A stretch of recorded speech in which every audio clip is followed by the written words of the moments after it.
Hello दोस्तों, आप पिछले लेक्चर में जो अधूरा रह गया था उसी को हम आगे कंटिन्यू करते हैं। तो धातु में उपस्थित अयुग्मित अयुग्मित इलेक्ट्रॉन के युग्मन करवाने की प्रकृति के आधार पर लिगेंड दो प्रकार के होते हैं। कितने प्रकार के होते हैं? दो प्रकार के होते हैं। फर्स्ट फर्स्ट होता है प्रबल क्षेत्र लिगेंड। प्रबल क्षेत्र लिगेंड।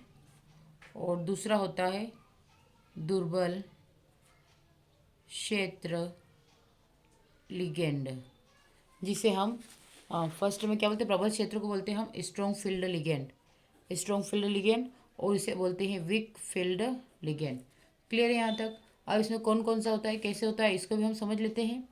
और उसमें सबसे पहले देखते हैं, अगर युग्मन, इसमें ही जो युग्मन कराते हैं वो दाता परमाणु कौन कौन होता है? तो कार्बन, नाइट्रोजन और फास्फोरस होता है। और इसमें युग्मन नहीं करवाते हैं तो ऑक्सीजन, सल्फर और हेलोजन। ये जो तत्व होते हैं ये दाता परमाणु होते हैं, बट ये जो होते हैं इनसे युग्मन नहीं होता और ये युग्मन करवाते हैं। दो चीज़ याद रख लीजिएगा बस। ये युग्मन, यहाँ पे लिख लीजिए, एक लाइन लिख लीजिए, क्या लिखेंगे? युग्मन करते हैं, करते। और यहाँ पे क्या लिखेंगे? युग्मन नहीं करते। ठीक है, शॉर्ट में समझ लीजिएगा। ये युग्मन करते हैं और युग्मन नहीं करते हैं। अब यहाँ से देखते हैं कि हम स्ट्रॉन्ग फील्ड लिगेंड और वीक फील्ड लिगेंड कौन कौन से होते हैं। ठीक है, तो सबसे पहले हम क्या करेंगे? स्ट्रॉन्ग और वीक दोनों को देखेंगे। तो यहाँ से हमारा नोट करके आप ये लिखते जाएं। सबसे पहले आयोडीन, फिर जो होता है ब्रोमीन होता है, क्योंकि एक ही ग्रुप के हैं। ब्रोमीन के बाद आपका थायोसाइनेट होता है। उसके बाद आपका क्लोरीन वाला ग्रुप आ जाता है। उससे ज़्यादा कौन होता है? तो टू माइन। देखो यहाँ पे single minus minus minus, clear है? तो इस प्रकार से बॉन्ड को आपको खींचते हुए निकलना है। क्लियर है? उसके बाद क्या आ जाएगा आपका? फिर स्ट्रॉन्ग वाला आ जाएगा। तो आयोडीन, ब्रोमीन, थायोसाइनेट, फिर क्लोरीन और सल्फेट। अब सेकेंड की बात, लेकिन इससे भी ज़्यादा कौन होता है? फ्लोरीन होता है। फिर आता है आपका OH। और उसके बाद आता है C2O4, जिसमें लगता है 2 का माइनस। ठीक है, तो इधर से इधर बात करें तो ये क्या होते हैं? वीक फील्ड लिगेंड होते हैं। अब इससे आगे जाते हैं तो इससे आगे क्या आएगा? तो इससे आएगा H2O। ठीक है, H2O उदासीन होता है, ना स्ट्रॉन्ग ना वीक। ठीक है, H2O उदासीन होता है। अब इससे इधर जाएंगे, इससे इधर जाएंगे तो हम देखते हैं सबसे पहले क्या आएगा आपका? NCS यानी कि साइनाइड। फिर आएगा EDTA और इसके ऊपर क्या? 4 माइनस। फिर NH3। फिर आ जाएगा EN। फिर आ जाएगा CN और फिर आ जाएगा ये कार्बन। यानी कि इस प्रकार से अगर कोई कंपाउंड दिखता है तो वो स्ट्रॉन्ग फील्ड लिगेंड है, यानी कि युग्मन करेगा। और अगर इस प्रकार का कोई ग्रुप दिख जाता है तो वो युग्मन नहीं करेगा। ठीक है, और वाटर दोनों में, ये इधर भी आ सकते हैं इधर भी आ सकते हैं, उभयधर्मी प्रकृति का होता है। तो वो कंडीशन के हिसाब से अप्लाई होगा कि क्या होना चाहिए। यहाँ तक आपको कोई डाउट नहीं है ना? ठीक है, अगर हो तो आप पूछ लीजिएगा। तो हमने स्ट्रॉन्ग फील्ड भी देख लिए, वीक फील्ड भी देख लिए। अब हम आगे क्या देखेंगे? 4D और 5D श्रेणी के लिए। तो आप लिख लीजिएगा साथ में, 4D और 5D श्रेणी के तत्वों के साथ, यानी कि 4D और 5D श्रेणी के तत्वों के साथ सभी लिगेंड सभी लिगेंड SFL यानी कि स्ट्रॉन्ग फील्ड लिगेंड की तरह, किस किस के साथ? 4D और 5D श्रेणी के जो तत्व आते हैं उनके साथ सभी लिगेंड स्ट्रॉन्ग फील्ड लिगेंड की तरह कार्य करते हैं, की तरह कार्य करते हैं। ठीक है, अब हमें VBT क्या बताती है? अब आई हमारी VBT। तो VBT की सहायता से वैलेंस बॉन्ड थ्योरी की सहायता से संकुलों की ज्यामिति, चुंबकीय व्यवहार आदि का निर्धारण किया जा सकता है। आदि निर्धारित किए जा सकते हैं। क्लियर है? जो वीबीटी होती है इसकी सहायता से संकुलों की ज्यामिति, चुंबकीय व्यवहार सबका निर्धारण किया जा सकता है। अब इसमें भी कुछ एग्जाम्पल बता देते हैं जो अपवाद स्वरूप होते हैं। जैसे मान लीजिए मैंने एफ लिया, तो जो एफ है इसमें निकेल होता है। अब निकेल के ऊपर कभी कभी 4+ चार्ज है, तो निकेल 4+ चार्ज के साथ स्ट्रॉन्ग फील्ड लिगेंड होगा। ये इसका अपवाद है। क्या होगा? एक्सेप्शन है। ठीक है। सेकेंड आता है C2O4, ये 2- है, लेकिन ये जो होता है इस कार्बोनिल C+3, ठीक है, कार्बोनेट के साथ में क्या करेगा? स्ट्रॉन्ग फील्ड लिगेंड देगा। और नेक्स्ट आता है मैग्नीज 2+, ये क्रोमियम के साथ, ये अपवाद है ना, क्रोमियम के साथ क्या देते हैं? वीक फील्ड लिगेंड देते हैं। कौन हो गया? NH3, तो वीक फील्ड लिगेंड देंगे ये भी। क्लियर हो गया आपको? इन चीज़ों को ध्यान रखिएगा। अब हम पहले स्ट्रक्चर देखेंगे, उसके बाद एक एक को समझेंगे। तो उपसहसंयोगिक, ठीक है, उप सह संयोजक यौगिक के बारे में बात करते हैं। तो सबसे पहले एक टेबल बना लीजिएगा। क्या लिखेंगे? उप सह संयोजन संख्या यानी कि कोऑर्डिनेशन नंबर, उप सह संख्या आ जाएगी। दूसरे में आ जाएगा आपका संकरण का प्रकार, संकरण का प्रकार। और तीसरा आ जाएगा इसकी ज्यामिति, जियोमेट्री, यानी कि इसका स्ट्रक्चर किस प्रकार का बनेगा। तो इन तीनों को आपको अच्छे से करना है। सबसे पहले इसको आप देखेंगे, ठीक है, ये आ जाएगा आपका। उसके बाद आ जाएगी आपकी ज्यामिति, किस प्रकार की होगी वो भी हम देख लेंगे। क्लियर है? अब देखते हैं, हम इसको अच्छे से समझने का प्रयास करते हैं। यहाँ पे आपको दिख रहा है, इस प्रकार से एक टेबल बना लेंगे। अब आपको आगे क्या ना, यहाँ सबसे पहले हम बात करते हैं उप सहसंयोजक संख्या 4 की। अगर किसी के साथ उप सहसंयोजक संख्या 4 है तो आपका संकरण क्या होगा? एक एस का और 3 पी के, तो 3 और 1 कितना हुआ? 4। साथ में बोलते रहे कितना हुआ? 4। और हम बात करेंगे दोनों की, है ना, तो एक एस का भाग ले पी का, तो हम इसको कैसे लिखेंगे? एक एस का तो पी का एक्स प्लस पी का वाई प्लस पी का जेड। यहाँ तक क्लियर हो गया? आराम से समझिएगा, कोई जल्दबाजी नहीं है, व्यवस्थित समझिएगा। तो यहाँ पे 4 है, तो यहाँ पे देखो 3 और 1 4, तो S P X P Y P Z हुआ। तो अब 4 के लिए हम स्ट्रक्चर कौन सा बनाते हैं? चतुष्फल की। कौन सा बनाते हैं? चतुष्फल की। ये क्लियर हो गया आपका? अब इसके स्ट्रक्चर की बात करते हैं, ये आपका मेटल होगा इस प्रकार से, उसके बाद यहाँ से और यहाँ से और ये वाला, तो इस प्रकार से आपका स्ट्रक्चर बन जाएगा। तो आपको इस प्रकार से इसका स्ट्रक्चर ड्रॉ करना है, बन जाएगा। ठीक है, ये आपका स्ट्रक्चर, इस प्रकार की इसकी आकृति बनेगी। किसकी? चतुष्फलकी की। ये फर्स्ट वाला अच्छे से माइंड में सेट हो गया। सेकेंड एग्जाम्पल लेते हैं। सेकेंड लेंगे हम 4 के लिए ही, लेकिन 4 के लिए कैसे? क्योंकि 4 हर बार 4 आए, लेकिन उसका स्ट्रक्चर अलग बनता है। तो हम लेंगे यहाँ पे DsP2। अब एक डी का, एक एस का, 2 पी के। अब जब डी का आया है तो डायरेक्ट आप क्या लिखेंगे? डी लिखेंगे, तो x² माइनस का y²। क्लियर है? ये एक डी का। फिर बात करते हैं एक एस का, फिर पी के 2 है, तो एक पी एक्स का और दूसरा पी वाई का। क्लियर हो गया? इसके स्ट्रक्चर की बात करते हैं, तो ये बनेगा वर्ग समतली। कैसा बनेगा? वर्ग समतली। अब इसमें भी सेंटर में कौन बना? एम, यानी कि मेटल। तो यहाँ से यहाँ से और यहाँ से, तो इनको सबको हम कंबाइंड कर लेंगे तो आपका कौन सा स्ट्रक्चर बना, वर्ग समतली स्ट्रक्चर बन गया। क्लियर है। फिर नेक्स्ट की बात करते हैं हम, अब बात करेंगे 5 की। अगर आपके पास उप संयोजन संख्या जो होगी वो 5 होगी। क्लियर है। तो 5 के लिए आप लिखेंगे एक एस का, 3 पी के और एक डी का, तो SP3D हो गया। यहाँ तक क्लियर हो गया। अब इसको कैसे कवर करेंगे, तो हम करेंगे एस का, PX, PY का, PZ का प्लस PZ² का, ये इस प्रकार से बनेगा। अब इसके स्ट्रक्चर या ज्यामिति की बात करते हैं, तो ज्यामिति कैसे बनती है, त्रिकोणीय द्विपिरामिडी। कैसी बनेगी, त्रिकोणीय द्विपिरामिडी इसकी ज्यामिति बनेगी। अब इसको बनाने का क्रम क्या होगा, तो आपने एम लिया। क्लियर है।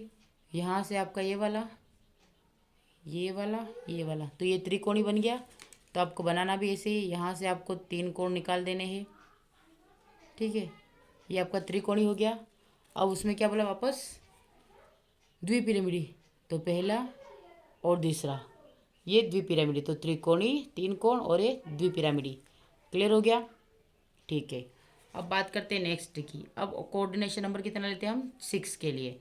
तो कोऑर्डिनेशन नंबर जब 6 होगा तो इसके लिए भी देख लेते हैं, और लास्ट तक आपको ऐसे ही चलाना है। अगर आपने ऐसे ही बेसिक से सीखा है तो आपको अच्छे से कवर हो जाएगा, साथ में स्ट्रक्चर बनाना भी आ जाएंगे। फिर देखते हैं, अब हम बात करते हैं SP3D2, 1 3 4 और 2 6। अब इसमें कॉम्बिनेशन बनाते हैं।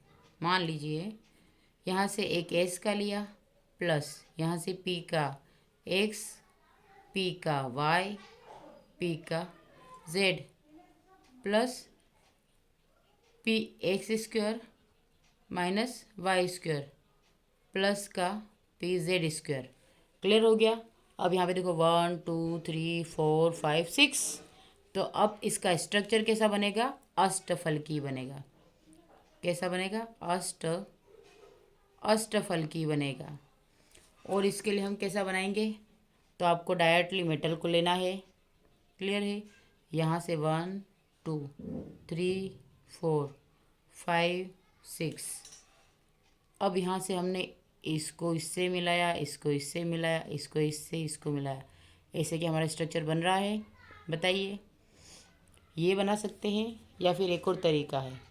आपको इस प्रकार से मेटल को लेना है, 1 2 3 4 5 6। तो आपको इससे मिलाना है, इसको इससे मिलाना है, इसको इससे इससे इससे और इससे। अब बना ये वाला एग्जैक्ट ऑक्टाहेड्रल अष्टफल की संरचना होगी आपकी। क्लियर। इसको भी ले सकते हैं, बाकी ये भी ले सकते हैं। क्लियर है। अब इसके लिए ये भी, अब नेक्स्ट लेते हैं एक और। इसी में अगर 6 के लिए ही देखेंगे तो उसको हम D2SP3 यानी कि जस्ट अपोजिट कर देंगे। D को आगे ले लेंगे, SP3 को पीछे ले लेंगे, तो बनेगा उसमें भी, लेकिन थोड़ा सा क्रम उल्टा हो जाएगा। तो यहाँ से क्या होगा, सबसे पहले DZ² plus DX² minus Y² plus S। फिर प्लस बात करते हैं, तो PX plus PY plus P का Z। तो 1 2 3 4 5 6 ये आपका बन गया। इसकी भी संरचना अष्टफल की ही बनेगी। क्लियर है। अब हम आते हैं संकरण पर। तो आपको यहाँ तक समझ में आ गया। ओके। फिर भी कोई डाउट हो तो आप पूछिए, कमेंट करें। अब हम बात करते हैं मेटल की। जैसे मान लीजिए आपके पास मेटल है, इसके ऊपर 2+ आयन है। ठीक है, कौन सा है, यानी कि कोई मेटल है उसके ऊपर Mn2+ आयन है। तो यहाँ से हम मेटल कौन कौन से, सबसे पहले हम मेटल की बात करते हैं तो हम 21 से चलते हैं। स्कैंडियम, और सब के ऊपर हम 2+ चार्ज लगाएंगे। स्कैंडियम 2+, फिर टाइटेनियम 2+, वेनेडियम 2+, क्रोमियम, ठीक है, 2+, मैग्नीज 2+, फिर आयरन 2+, फिर कोबाल्ट 2+, फिर निकिल 2+, कॉपर 2+ और Zn2+। सबको हम इस प्रकार से लिख लेंगे, scandium, titanium, vanadium, chromium, manganese, iron, cobalt, nickel, copper और जिंक। इस फॉर्म में आपको लिख देना है। अब आपको याद रखना है कि किस में अयुग्मित इलेक्ट्रॉन है। ठीक है, तो इस प्रकार से आप यहाँ पे आगे क्या लिखेंगे, यहाँ पे थोड़ा सा इसको छोटा कर लेते हैं।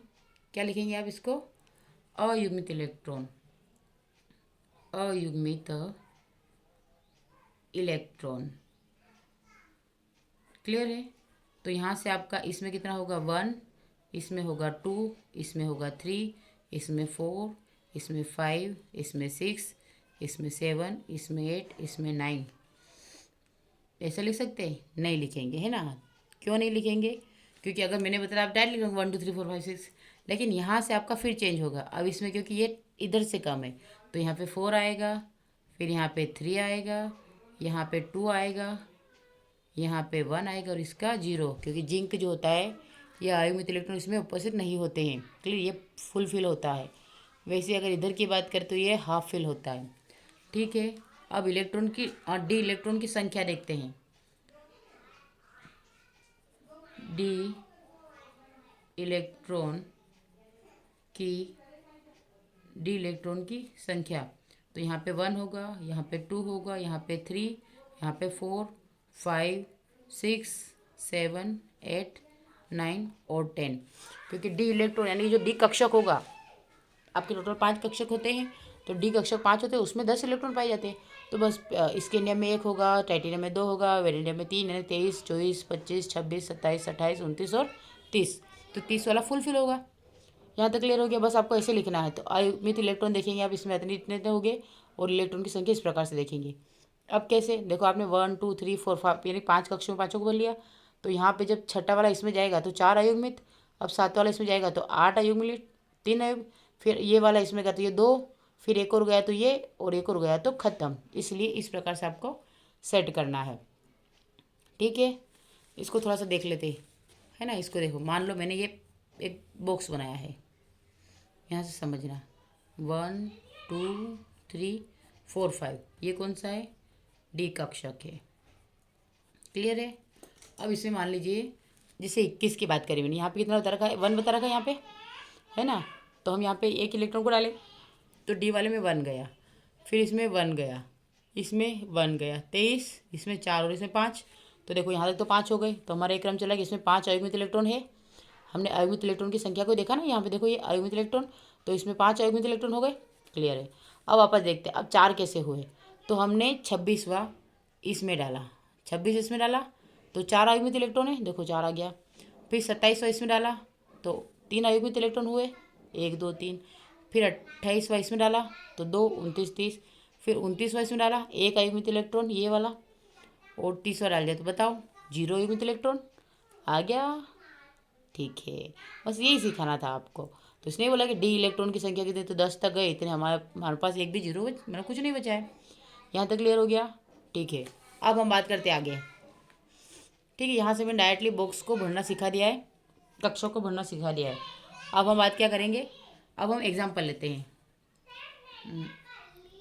एग्जाम्पल VBT के लिए। तो सबसे पहले आपका एग्जाम्पल लेंगे हम एग्जाम्पल लेंगे CONH3।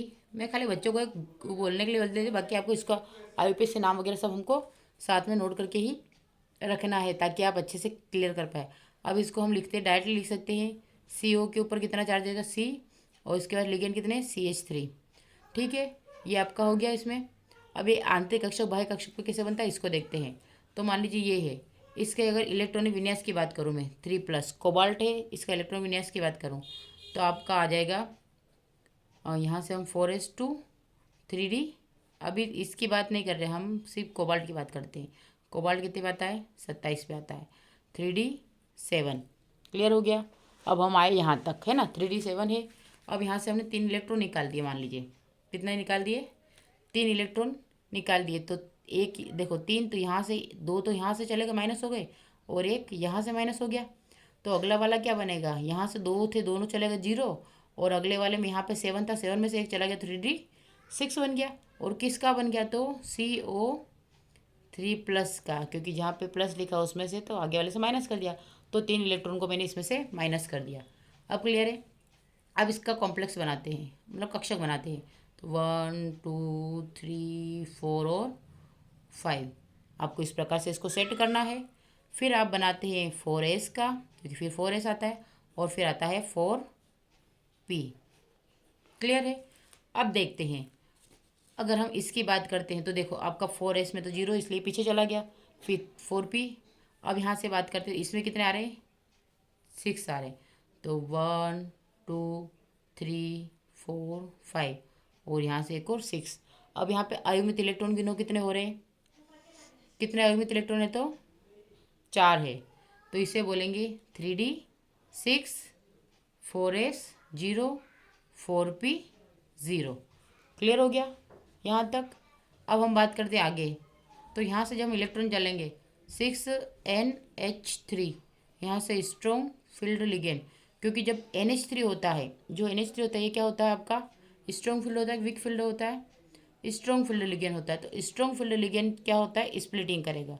स्प्लिटिंग करने के लिए क्या करेगा कि यहाँ का जो इलेक्ट्रॉन उठकर इसके पास, और यहाँ का इसके पास आ जाएगा, तो यहाँ वाला इसके पास, तो दोनों इलेक्ट्रॉन पेयरिंग कर लेंगे।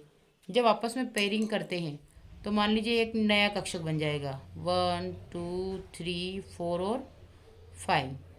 यहाँ से फिर आपका 4s, और फिर यहाँ से आपका 4p। तो इसमें स्प्लिटिंग करेंगे तो कितना भर जाएगा, देखो यहाँ का तो है ही सही 2।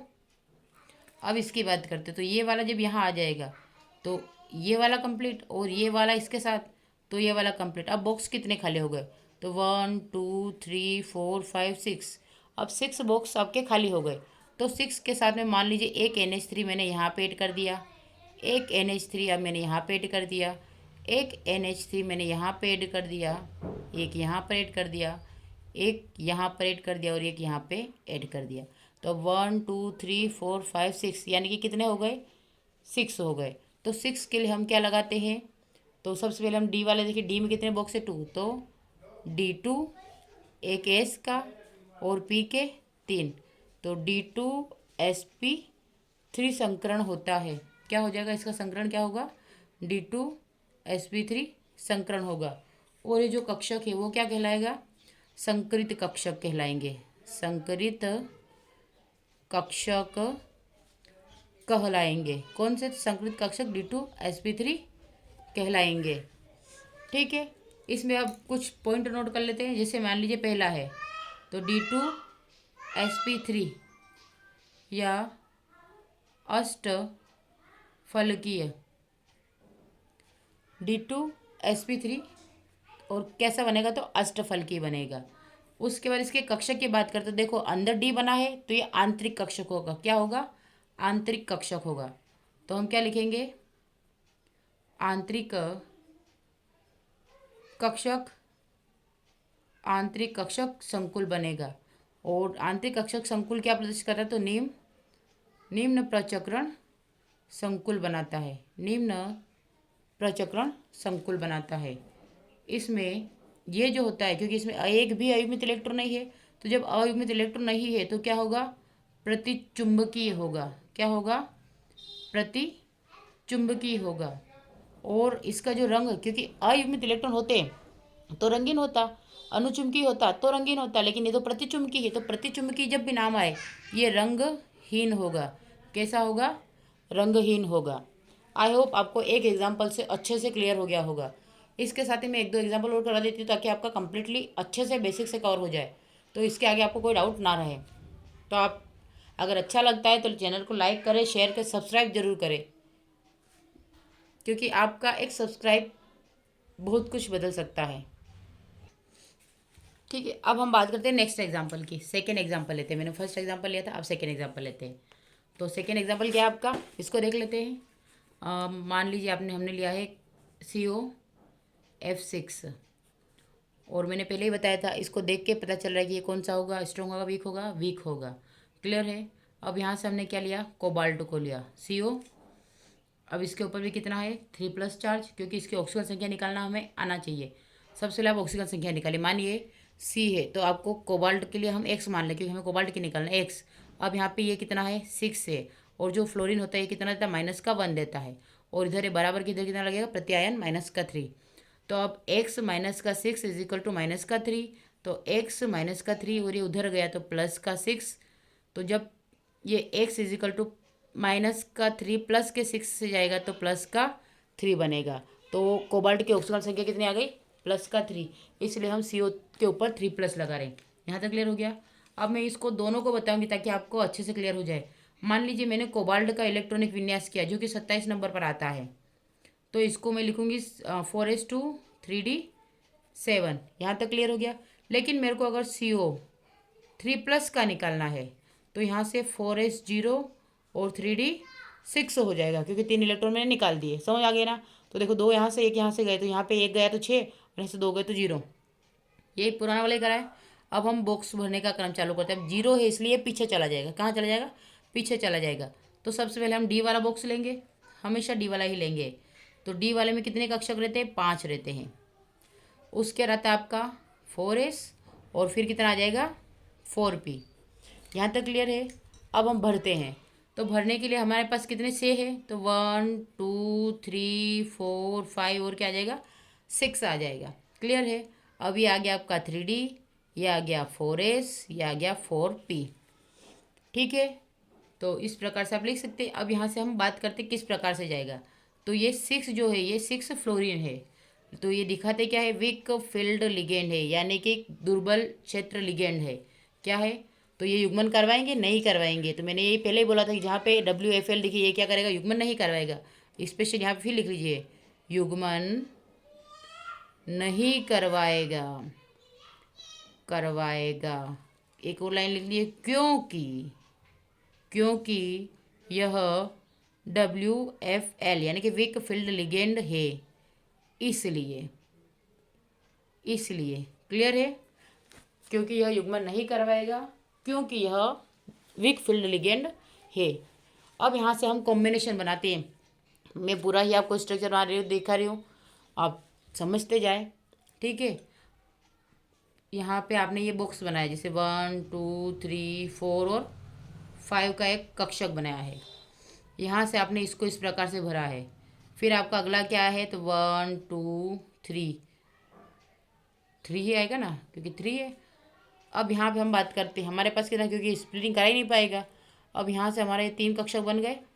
तो ये हो गया आपका 3d का, ये हो गया 4s का, ये हो गया 4p का, और ये हो गया आपका 4d का। अब 4d क्यों आया ये भी बताऊंगी। तो 1 2 3 4 और 5, ध्यान से समझिएगा 4d क्यों आया। और यही आपका है, क्योंकि यहाँ पे वीक फील्ड लिगेंड है, इसलिए इसमें बाह्य कक्षक संकुल बनेगा, आंतरिक कक्षक संकुल नहीं बनेगा, क्योंकि इसका नहीं बनेगा, उसका बनेगा। जैसे मान लीजिए आपके देखो ये सारे फील्ड है, तो यहाँ पे लिखे 1 2 3 4 5 और 6।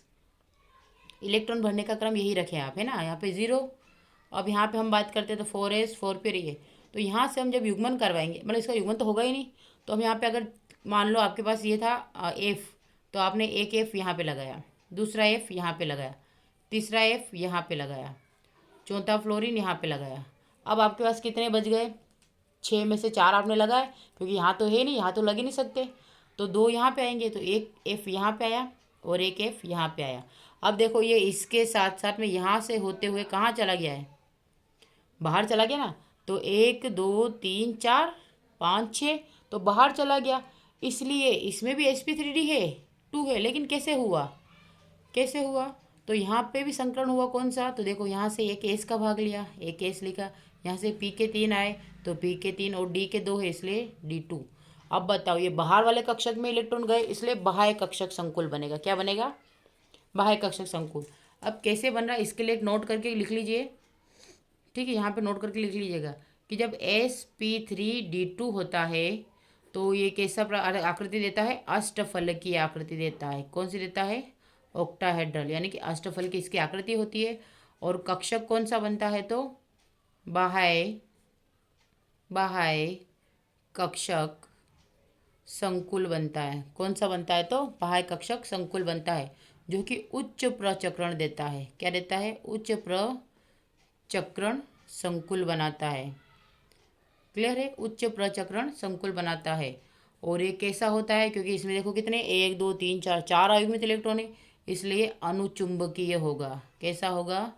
ये अनुचुंबकीय होगा। और इसकी अगर बात करें अपवर्तनांक की, तो इसका होगा 4.9 बार मैग्नेटॉन। ठीक है, और कौन सा होगा, क्योंकि अयुग्मित इलेक्ट्रॉन, एक भी अयुग्मित इलेक्ट्रॉन हो तो रंगीन होगा, तो ये कलर्ड होगा। ठीक है, प्रतिचुंबकी जहाँ दिखे वहाँ कलरहीन होगा, लेकिन अगर अनुचुंबकी दिखे कलर। अब यहाँ पे आपको लगता है ये हमारा कहाँ से है, तो इसको भी बता देती हूँ मैं। यहाँ पे मान लीजिए आपको ये निकालने का बोला गया है।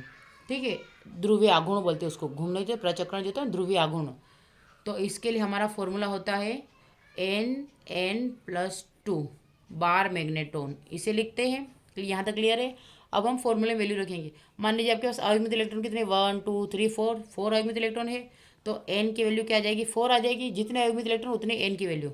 तो आपने लिखा ये आपका, अब ना, अब यहाँ से देखो, आप यहाँ से 4 लिखा, फिर एन की वैल्यू 4 लिखी, प्लस का 2 BM। यहाँ तक क्लियर हो गया। फिर लिखते हैं, तो 4 और कितना होता है, 6 होता है, और अंदर ही अंदर 6 से इसका मल्टीप्लाई हो जाएगा, तो कितना हुआ, 24। कितना हुआ, ये हुआ 24, 6 × 24। और इसके लिए √24 जो होता है, इसकी वैल्यू होती है 4.9। क्लियर है।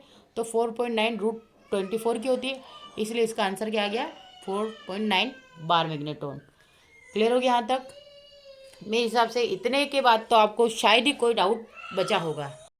अब मैं इसके लिए आपको नेक्स्ट डे के लिए होमवर्क दे रही हूँ, कुछ एग्जाम्पल का, तो आप करके घर पे बैठ कर देखें। अगर नहीं आता है तो फिर मुझे बोले, एक लेक्चर हो इसके लिए मैं बना दूँगी।